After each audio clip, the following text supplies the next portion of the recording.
Welcome back to the Center on Buffalo podcast. We're back with the rapid fire questions with Jason McCourty. Number one, you have a twin brother, Devin. Mhm. What's like for your parents? What's their differentiator between you guys? Like, what was it early on? My mom says she could tell us apart from the back of our heads. Like she never struggled at all. And then as we got older and you get to high school and all that with coaches, we both had chicken pox. So I have a mark right here on my forehead, and then Dev has one on his nose, and I have a birthmark on my neck. So we growing up would have people that would just get really close and start looking at your face just to be able to tell who's who. Oh, that'd be really uncomfortable at times. Very. That's your differentiator.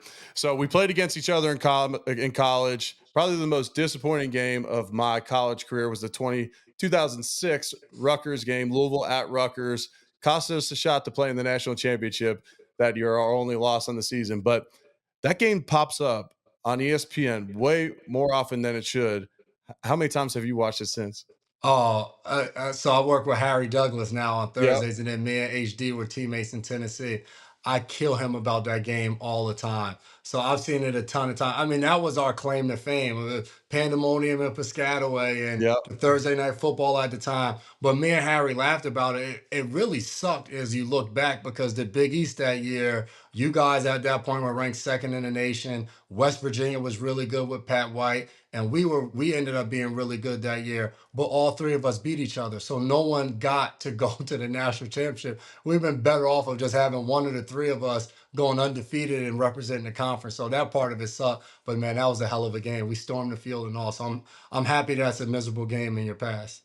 It is. I mean, honestly, like when people ask me, like, what's the most disappointing loss of your career? They always think I'm going to like say, my final game was a Yep. playoff game we lost against you. No, it was the 2006 Rutgers game.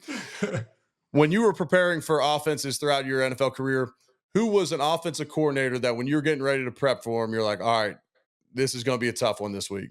I'll give you two. I'll say Andy Reid. Whenever, especially when I was in New England, getting ready for him and that 2018 Chiefs team with the motion shifts and the speed that they had out there, it was just unbelievable. You'd be so impressed as you watched it, getting ready for the week. And I'll say Dable, getting ready for Dave's. You always knew. I laughed with him a few weeks ago. We had their game in the red zone. He was going to have some type of trick play that you just weren't going to be ready for. So I'll say those two guys would always give us nightmares, especially my time in New England. Dayball showed what kind of balls he had when the Bills are playing in their first playoff game, like their first playoff game with Josh Allen down in Houston, and they run a reverse pass and throw it to Josh Allen for a touchdown. He takes a pretty big shot, but it's one of those things that offensive coordinator, like we're still talking about it now, Yeah, but man, that could have got him yeah. laughed out of his job had that not worked out potentially. All right, so Bill Belichick, he's sitting in broadcasting now, doing media work. You think he takes a job this offseason? Back As soon coaching? as soon as the best one possible opens up, he'll be back coaching. I saw him recently this year, and I was like, Coach, you're all over the place on TV and the media. How you liking it? That's all right. I just think the itch. He loves ball, talking it, the history of it, everything. I think he can't wait to get back in the situation where he has an opportunity to go out there for one and catch that all-time wins record and just get back to what he's done for so long. Yeah, those guys that have that coaching in their blood, they You can't know get it. away from it. They can't get away from it. All right, last one for me. Have you eaten wings in Buffalo before? Yeah, I went to Gabriel's. That was 2 years ago when I was there, and then we didn't go to Bar Bill. We went to the one across the street from it, Hamlin in Maine, and it was amazing. So I can't remember who said it. The wings aren't that good in Buffalo, but they absolutely. I think it was John Smith. They Yeah. absolutely told a lie. The wings are amazing in Buffalo, and I will say I was surprised when I went back. That was 2 years ago. That was the Saturday night game. Tua and Josh Allen was going off and the snowballs and all of that.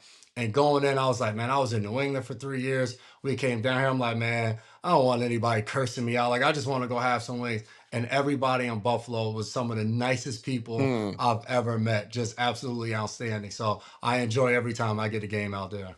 No, that's awesome of you to say about Bills Mafia. And then also, you gave a better answer as far as not giving just like so many guys I have that are playing on the Bills right now will give me bar bill over and over and over.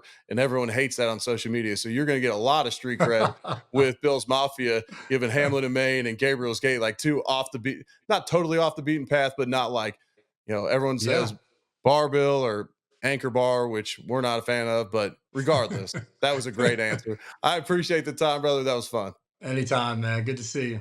Yep, you too.